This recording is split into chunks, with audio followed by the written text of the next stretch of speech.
আসসালামু আলাইকুম। অপরিচিতা রবীন্দ্রনাথ ঠাকুর পর্ব ২। বাড়ির সকলে তো রাগিয়া আগুন। কন্যার পিতার এত গুমর, কলিজে চারপোয়া হইয়া আসিল। সকলে বলিল, দেখি মেয়ের বিয়ে দেন কেমন করিয়া। কিন্তু মেয়ের বিয়ে হইবে না এ ভয় যার মনে নেই, তার শাস্তির উপায় কি? সমস্ত বাংলাদেশের মধ্যে আমিই একমাত্র পুরুষ, যাহাকে কন্যার বাপ বিবাহের আসর হইতে নিজে ফিরাইয়া দিয়াছে। এত বড় সৎপাত্রের কপালে এত বড় কলঙ্কের দাগ কোন নষ্টগ্রহ এত আলা জ্বালাইয়া বাজনা বাজাইয়া সমারোহে করিয়া আঁকিয়া দিল? বরযাত্ররা এই বলিয়া কপাল চাপড়াইতে লাগিল যে বিবাহ হইল না, অথচ আমাদের ফাঁকি দিয়া খাওয়াইয়া দিল। পাকযন্ত্রটাকে সমস্ত অন্নশুদ্ধ সেখানে টান মারিয়া ফেলিয়া দিয়া আসিতে পারিলে তবে আফসোস মিটিত। বিবাহের চুক্তিভঙ্গ ও মানহানির দাবিতে নালিশ করিব বলিয়া মামা অত্যন্ত গোল করিয়া বেড়াইতে লাগিলেন। হিতৈষীরা বুঝাইয়া দিল, তাহা হইলে তামাশার যেটুকু বাকি আছে তাহা পুরা হইবে। বলা বাহুল্য, আমিও খুব রাগিয়াছিলাম। কোন গতিকে শম্ভুনাথ বিষম জব্দ হইয়া আমাদের পায়ে ধরিয়া আসিয়া পড়েন, গোফের রেখায় তা দিতে দিতে এইটিই কেবল কামনা করিতে লাগিলাম।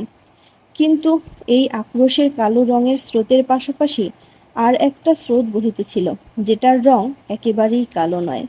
সমস্ত মন যে সেই অপরিচিতার পানে ছুটিয়া গিয়াছিল, এখনো যে তাহাকে কিছুতেই টানিয়া ফিরাইতে পারি না। দেয়ালটুকুর আড়ালে রহিয়া গেল গো। কপালে তার চন্দন আঁকা, গায়ে তার লাল শাড়ি, মুখে তার লজ্জার রক্তিমা, হৃদয়ের ভিতরে কি যে তা কেমন করিয়া বলিব। আমার কল্পলোকের কল্পলতাটি বসন্তের সমস্ত ফুলের ভার আমাকে নিবেদন করিয়া দিবার জন্য নত হইয়া পড়িয়াছিল। হাওয়া আসে, গন্ধ পাই, পাতার শব্দও শুনি, কেবল আর একটি মাত্র পা ফেলার অপেক্ষা। এমন সময়ে সেই এক পদক্ষেপের দূরত্বটুকু এক মুহূর্তে অসীম হইয়া উঠিল। এতদিন যে প্রতি সন্ধ্যায় আমি বিনুদাদার বাড়িতে গিয়া তাহাকে অস্থির করিয়া তুলিয়াছিলাম। বিনুদার বর্ণনার ভাষা অত্যন্ত সংকীর্ণ বলিয়াই তার প্রত্যেক কথাটি স্ফুলিঙ্গের মতো আমার মনের মাঝখানে আগুন জ্বালিয়া দিয়াছিল। বুঝিয়াছিলাম মেয়েটির রূপ বড় আশ্চর্য, কিন্তু না দেখিলাম তাহাকে চোখে, না দেখিলাম তার ছবি, সমস্তই অস্পষ্ট হইয়া রহিল। বাহিরে তো সে ধরা দিলই না, তাহাকে মনেও আনিতে পারিলাম না। এই জন্য মন সেদিনকার সেই বিবাহ সভার দেয়ালটার বাহিরে ভূতের মতো দীর্ঘ নিঃশ্বাস ফেলিয়া বেড়াইতে লাগিল। হরেশের কাছে শুনিয়াছি মেয়েটিকে আমার ফটোগ্রাফ দেখানো হইয়াছিল। পছন্দ করিয়াছে বইকি, না করিবার তো কোনো কারণ নাই। আমার মন বলে সে ছবি তার কোনো একটি বাক্সে লুকানো আছে। একলা ঘরে দরজা বন্ধ করিয়া একদিন নিরালা দুপুরবেলায় সে কি সেটি খুলিয়া দেখে না? যখন ঝুঁকিয়া পড়িয়া দেখে, তখন ছবিটির উপরে কি তার মুখের দুই ধার দিয়া এলোচুল আসিয়া পড়ে না? হঠাৎ বাহিরে কারো পায়ের শব্দ পাইলে সে কি তাড়াতাড়ি তার সুগন্ধ আঁচলের মধ্যে ছবিটিকে লুকাইয়া ফেলে না? দিন যায়, একটা বৎসর গেল। মামা তো লজ্জায় বিবাহ সম্বন্ধের কথা তুলিতেই পারেন না। মার ইচ্ছা ছিল আমার অপমানের কথা যখন সমাজের লোক ভুলিয়া যাইবে, তখন বিবাহের চেষ্টা দেখিবেন। এদিকে আমি শুনিলাম সে মেয়ের নাকি ভালো পাত্র জুটিয়াছিল, কিন্তু সে পণ করিয়াছে, বিবাহ করিবে না। শুনিয়া আমার মন পুলকের আবেশে ভরিয়া গেল। আমি কল্পনায় দেখিতে লাগিলাম সে ভালো করিয়া খায় না, সন্ধ্যা হইয়া আসে, সে চুল বাঁধিতে ভুলিয়া যায়। তার বাপ তার মুখের পানে চান আর ভাবেন, আমার মেয়ে দিনে দিনে এমন হইয়া যাইতেছে কেন?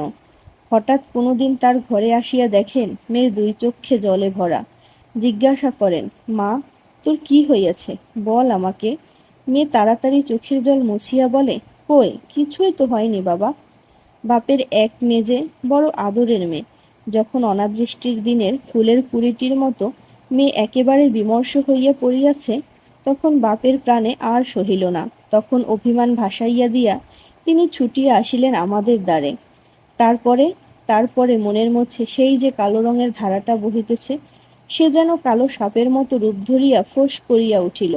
সে বলিল, বেশ তো, আর একবার বিবাহের আসর সাজানো হোক, আলো জ্বলুক, দেশ বিদেশের লোকের নিমন্ত্রণ হোক, তারপরে তুমি বরের টুপুর পায়ে দলিয়া দলবল লইয়া সভা ছাড়িয়া চলিয়া এসো।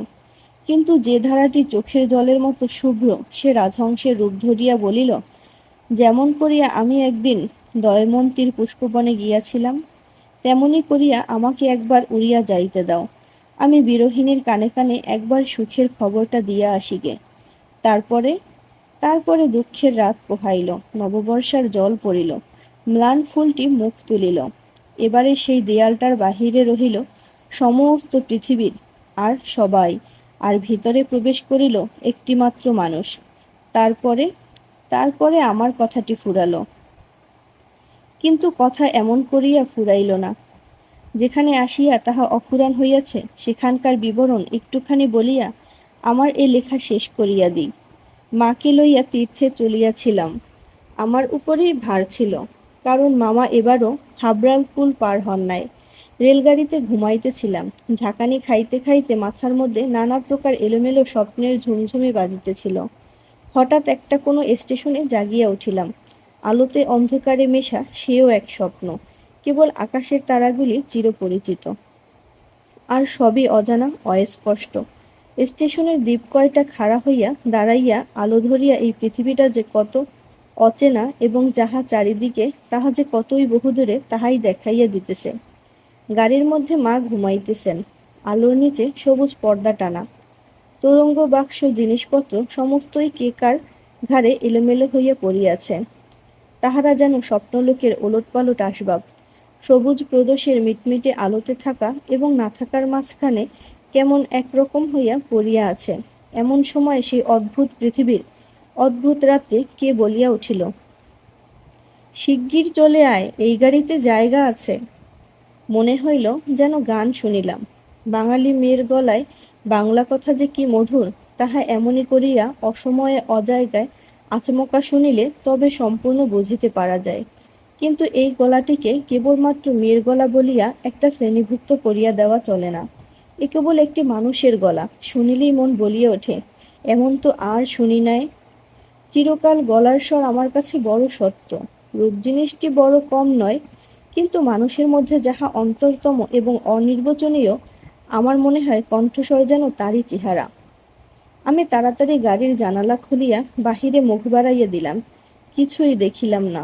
প্ল্যাটফর্মের অন্ধকারে দাঁড়াইয়া গার্ড তাহার একচক্ষু লণ্ঠন নাড়িয়া দিল। গাড়ি চলিল। আমি জানলার কাছে বসিয়া রহিলাম। আমার চোখের সামনে কোনো মূর্তি ছিল না, কিন্তু হৃদয়ের মধ্যে আমি একটি হৃদয়ের রূপ দেখিতে লাগিলাম। সে যেন এই তারাময়ী রাত্রির মতো আবৃত করিয়া ধরে, কিন্তু তাহাকে ধরিতে পারা যায় না।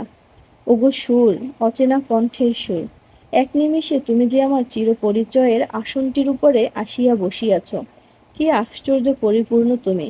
চঞ্চলকালের ক্ষুব্ধ হৃদয়ের উপরে ফুলটির মতো ফুটিয়াছ, অথচ তার ঢেউ লাগিয়া একটি পাপড়িও টলে নাই। অপরিমেয় কোমলতায় এতটুকু দাগ পড়ে নাই। গাড়ি লোহার মৃদঙ্গে তাল দিতে দিতে চলিল। আমি মনের মধ্যে গান শুনিতে শুনিতে চলিলাম। তাহার একটিমাত্র ধোঁয়া, গাড়িতে জায়গা আছে। আছে কি জায়গা, আছে কি জায়গা যে পাওয়া যায় না। কেউ যে কাউকে চেনে না, অথচ সেই নাচনাটুকু যে কুয়াশা মাত্র। সে যে মায়া, সেটা ছিন্ন হইলেই যে চেনার আর অন্ত নাই। ওগো সুধাময় সুর, যে হৃদয়ের অপরূপ রূপ, তুমি সে কি আমার চিরকালের চেনা নয়? জায়গা আছে, আছে, শীঘ্রই আসিতে ডাকিয়াছ, শীঘ্রই আসিয়াছি। এক নিমেষও দেরি করি নাই। রাত্রে ভালো করিয়া ঘুম হইল না। প্রায় প্রতি স্টেশনে একবার করিয়া মুখ বাড়াইয়া দেখিলাম। ভয় হইতে লাগিল, যাহাকে দেখা হইল না পাছে রাত্রে নামিয়া যায়। পরদিন সকালে একটা বড় স্টেশনে গাড়ি বদল করিতে হইবে। আমাদের ফার্স্ট ক্লাসের টিকিট। মনে আশা ছিল ভিড় হইবে না। নামিয়া দেখি প্ল্যাটফর্মে সাহেবদের আরদালি দল আসবাবপত্র লইয়া গাড়ির জন্য অপেক্ষা করিতেছে।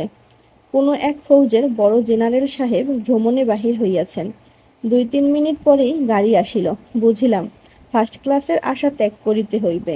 মাকে লইয়া কোন গাড়িতে উঠি সে এক বিষম ভাবনায় পড়িলাম। সব গাড়িতেই ভিড়। দাঁড়ে দাঁড়ে উকি মারিয়া বেড়াইতে লাগিলাম। এমন সময় সেকেন্ড ক্লাসের গাড়ি হইতে একটি মেয়ে আমার মাকে লক্ষ্য করিয়া বলিলেন, আপনারা আমাদের গাড়িতে আসুন না, এখানে জায়গা আছে। আমি তো চমকিয়া উঠিলাম। সেই আশ্চর্য মধুর কণ্ঠ এবং সেই গানেরই ধোঁয়া, জায়গা আছে। ক্ষণমাত্র বিলম্ব না করিয়া মাকে লইয়া গাড়িতে উঠিয়া পড়িলাম। জিনিসপত্র তুলিবার প্রায় সময় ছিল না। আমার মতো অক্ষম দুনিয়ায় নাই। সেই মেয়েটি কুলিদের হাত হইতে তাড়াতাড়ি চলতি গাড়িতে আমাদের বিছানাপত্র টানিয়া লইল। আমার একটা ফটোগ্রাফ তুলিবার ক্যামেরা স্টেশনেই পড়িয়া রহিল। গ্রাহ্যই করিলাম না। তারপরে কি লিখিব জানি না। আমার মনের মধ্যে একটি অকণ্ঠ আনন্দের ছবি। তাহাকে কোথায় শুরু করিব, কোথায় শেষ করিব, বসিয়া বসিয়া বাক্যের পর বাক্য যোজনা করিতে ইচ্ছা করে না। এবার সেই সুরটিকে চোখে দেখিলাম। তখনও তাহাকে সুর বলিয়াই মনে হইল। মায়ের মুখের দিকে চাহিলাম।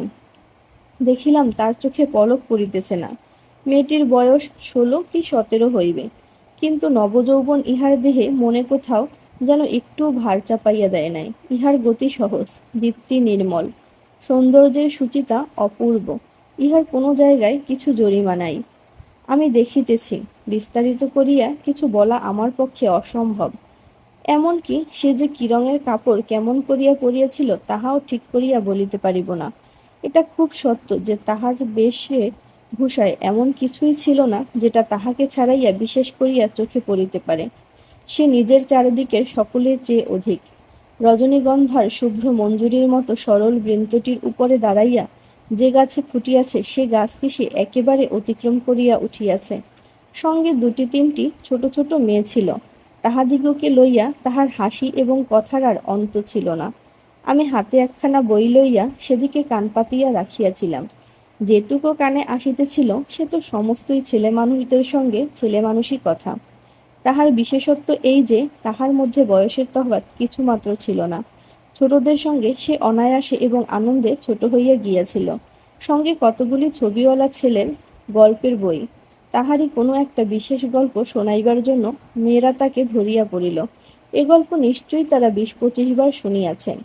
মেয়েদের কেন যে এত আগ্রহ তাহা বুঝিলাম। সেই সুধা কণ্ঠের সোনার কাঠিতে সকল কথা যে শোনা হইয়া ওঠে। মেয়েটির সমস্ত শরীর মন যে একেবারে প্রাণে ভরা। তার সমস্ত চলায় বলায় স্পর্শে প্রাণ ঠিকরিয়া ওঠে। তাই মেয়েরা যখন তার মুখে গল্প শোনে তখন গল্প নয়, তাহাকেই শোনে। তাহাদের হৃদয়ের উপর প্রাণের ঝর্ণা ঝরিয়া পড়ে। তার সেই উদ্ভাসিত প্রাণ আমার সেদিনকার সমস্ত সূর্যকিরণকে সজীব করিয়া তুলিল। আমার মনে হইল আমাকে যে প্রকৃতি তাহার আকাশ দিয়া বেষ্টন করিয়াছে সে ওই তরুণীরই অক্লান্ত অম্লান প্রাণের বিশ্বব্যাপী বিস্তার।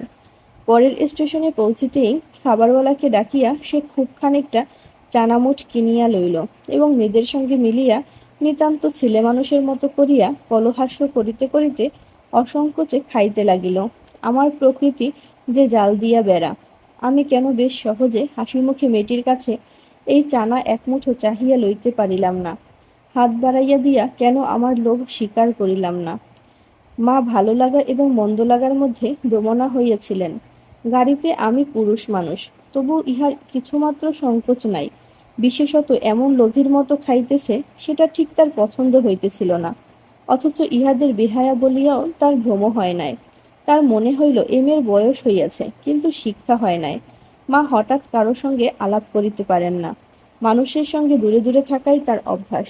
এই মেয়েটির পরিচয় লইতে তার খুব ইচ্ছা, কিন্তু স্বাভাবিক বাধা কাটাইয়া উঠিতে পারিতেছিলেন না। এমন সময় গাড়ি একটা বড় স্টেশনে আসিয়া থামিল। সেই জেনারেল সাহেবের একদল অনুষঙ্গী এই স্টেশন হইতে উঠিবার উদ্যোগ করিতেছে। গাড়িতে কোথাও জায়গা নাই। বারবার আমাদের গাড়ির সামনে দিয়া তারা ঘুরিয়া গেল। মা তো ভয়ে আড়ষ্ট। আমিও মনের মধ্যে শান্তি পাইতেছিলাম না। গাড়ি ছাড়িবার অল্পকাল পূর্বে একজন দেশি রেলওয়ে কর্মচারী নামলেখা 2খানা টিকিট গাড়ির 2 বেঞ্চের শিয়রের কাছে লটকাইয়া দিয়া আমাকে বলিল, এ গাড়ির এই 2 বেঞ্চ আগে হইতেই 2 সাহেব রিজার্ভ করিয়াছেন। আপনাদিগকে অন্য গাড়িতে যাইতে হইবে। আমি তো তাড়াতাড়ি ব্যস্ত হইয়া দাঁড়াইয়া উঠিলাম। মেয়েটি হিন্দিতে বলিল, না, আমরা গাড়ি ছাড়িব না। সে লোকটি রোখ করিয়া বলিল, না ছাড়িয়া উপায় নাই। কিন্তু মেয়েটির চলিষ্ণুতার কোনো লক্ষণ না দেখিয়া সে নামিয়া গিয়া ইংরেজ স্টেশন মাস্টারকে ডাকিয়া আনিল। সে আসিয়া আমাকে বলিল, আমি দুঃখিত, কিন্তু শুনিয়া আমি কুলি কুলি করিয়া ডাক ছাড়িতে লাগিলাম। মেয়েটি উঠিয়া 2 চক্ষে অগ্নিবর্ষণ করিয়া বলিল, না, আপনি যাইতে পারিবেন না। এমন আছেন, বসিয়া থাকুন। বলিয়া সে দ্বারের কাছে দাঁড়াইয়া স্টেশন মাস্টারকে ইংরেজি ভাষায় বলিল, এ গাড়ি আগে হইতে রিজার্ভ করা, একথা মিথ্যা কথা বলিয়া নামলেখা টিকিটটি খুলিয়া প্ল্যাটফর্মে ছুঁড়িয়া ফেলিয়া দিল। ইতোমধ্যে আরদালি সমেত ইউনিফর্ম পরা সাহেব দ্বারের কাছে আসিয়া দাঁড়াইয়াছে। গাড়িতে সে তার আসবাব উঠাইবার জন্য আরদালিকে প্রথমে ইশারা করিয়াছিল। তাহার পরে মেয়েটির মুখে তাকাইয়া তার কথা শুনিয়া ভাব দেখিয়া স্টেশন মাস্টারকে একটু স্পর্শ করিল এবং তাহাকে আড়ালে লইয়া গিয়া কি কথা হইল জানি না। দেখা গেল গাড়ি ছাড়িবার সময় অতীত হইলেও আর একটা গাড়ি জড়িয়া তবে ট্রেন ছাড়িল। মেয়েটি তার দলবল লইয়া আবার এক পত্তন চানামুট খাইতে শুরু করিল, আর আমি লজ্জায় জানলার বাহিরে মুখ বাড়াইয়া প্রকৃতির শোভা দেখিতে লাগিলাম। কানপুরে গাড়ি আসিয়া থামিল। মেয়েটি জিনিসপত্র বাঁধিয়া প্রস্তুত। স্টেশনে একটি হিন্দুস্তানি চাকর ছুটিয়া আসিয়া ইহাদিগকে নামাইবার উদ্যোগ করিতে লাগিল। মা তখন আর থাকিতে পারিলেন না, জিজ্ঞাসা করিলেন, তোমার নাম কি মা? মেয়েটি বলিল, আমার নাম কল্যাণী। শুনিয়া মা এবং আমি দুজনেই চমকিয়া উঠিলাম। তোমার বাবা? তিনি এখানকার ডাক্তার, তাহার নাম শম্ভুনাথ সেন। তারপরেই সবাই নামিয়া গেল। উপসংহার: মামার নিষেধ অমান্য করিয়া মাতৃ আজ্ঞা ঠেলিয়া তারপরে আমি কানপুরে আসিয়াছি। কল্যাণীর বাপ এবং কল্যাণীর সঙ্গে দেখা হইয়াছে, হাত জোর করিয়াছি, মাথা হেঁট করিয়াছি। শম্ভুনাথবাবু হৃদয় গলিয়াছে। কল্যাণী বলে, আমি বিবাহ করিব না। আমি জিজ্ঞাসা করিলাম, কেন? সে বলিল, মাতৃ আজ্ঞা। কি সর্বনাশ! এ পক্ষেও মাতুল আছে নাকি? তারপরে বুঝিলাম মাতৃভূমি আছে। সেই বিবাহ ভাঙার পর হইতে কল্যাণী মেয়েদের শিক্ষার ব্রত গ্রহণ করিয়াছে। কিন্তু আমি আশা ছাড়িতে পারিলাম না। সেই সুরটি যে আমার হৃদয়ের মধ্যে আজও বাজিতেছে। সে যেন কোনো উপারের বাঁশি আমার সংসারের বাহির হইতে আসিল, সমস্ত সংসারের বাহিরে ডাক দিল। আর সেই যে রাত্রির অন্ধকারের মধ্যে আমার কানে আসিয়াছিল, জায়গা আছে, সে যে আমার চিরজীবনের গানের ধুয়া হইয়া রহিল। তখন আমার বয়স ছিল 23, এখন হইয়াছে 27। এখনো আশা ছাড়ি নাই, কিন্তু মাতুলকে ছাড়িয়াছি। নিতান্ত এক ছেলে বলিয়া মা আমাকে ছাড়িতে পারেন নাই। তোমরা মনে করিতেছ আমি বিবাহের আশা করি? না, কোনো কালেই না। আমার মনে আছে, কেবল সেই এক রাত্রি অজানা কণ্ঠের মধুর সুরের আশা। জায়গা আছে, নিশ্চয়ই আছে, নইলে দাঁড়াবো কোথায়? তাই বৎসরের পর বৎসর যায়, আমি এখানেই আছি। দেখা হয়, সেই কণ্ঠ শুনি। যখন সুবিধা পাই কিছু তার কাজ করে দেই, আর মন বলে, এই তো জায়গা পাইয়াছি। ওগো অপরিচিতা, তোমার পরিচয়ের শেষ হইল না, শেষ হইবে না। কিন্তু ভাগ্য আমার ভালো, এই তো আমি জায়গা পাইয়াছি।